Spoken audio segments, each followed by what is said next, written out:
ये बहुत ही ज्यादा इंपॉर्टेंट वीडियो है। आप जान सकते हो कि आपका कुंडली पंडित जी ने सही बनाया है कि नहीं बनाया, और जो एस्ट्रोलॉजी सीख रहे जान रहे उनके लिए भी ये काफी ज्यादा इंपॉर्टेंट है। एक एक करके हम लेते हैं, इसमें मेनली 5 टॉपिक्स आएंगे।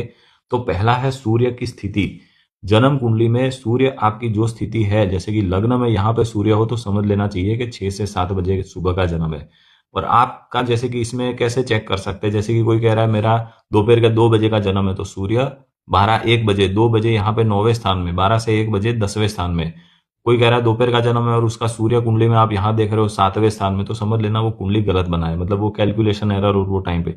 तो यह है सूर्य की फिक्स स्थिति। रात का जन्म है तो सूर्य यहाँ पे 4थे स्थान में, रात को 8 9 बजे के आसपास का है तो 6वें स्थान में, सुबह 9 बजे के आसपास का जन्म है तो 12वें स्थान में। ये फिक्स है। रात को दोपहर को 2 3 बजे के आसपास का जन्म है तो तीसरे भाव में होंगे।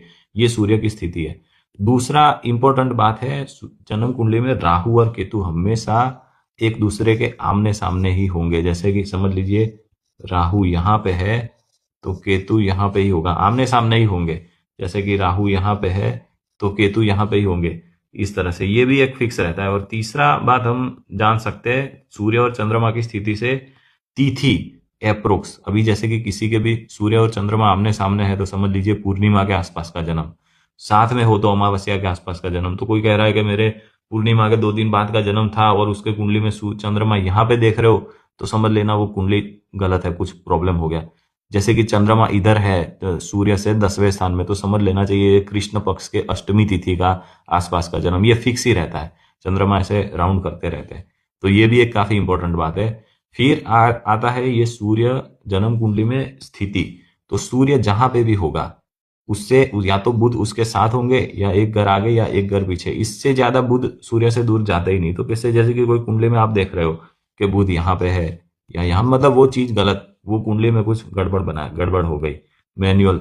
फिर वैसे के वैसे चीज होती है शुक्र की स्थिति। तो शुक्र भी जन्म कुंडली में हमेशा या तो सूर्य के साथ होंगे या एक घर आगे या 2 घर आगे या एक घर आगे या 2 घर पीछे, इतना ही। क्योंकि सोलर सिस्टम में भी सूर्य शुक्र और बुध एक दूसरे के आसपास है ना। तो ये शुक्र और बुध की स्थिति इस तरह से ही होती है।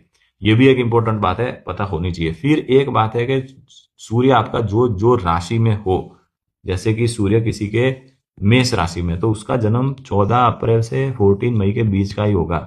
जैसे कि किसी का तुला राशि का, सूर्य तुला राशि में, मतलब जहां पे 7 नंबर लिखा है वहां पे सूर्य है, तो वैसे में उसका जन्म 17 अक्टूबर से 15 नवंबर के बीच में ही होगा। ये फिक्स ही रहता है। क्योंकि हम जो डेट वाला जो पूरा ये कैलकुलेशन है ना, ये ग्रेगोरियन, मतलब वो तारीख से फिक्स रहता है।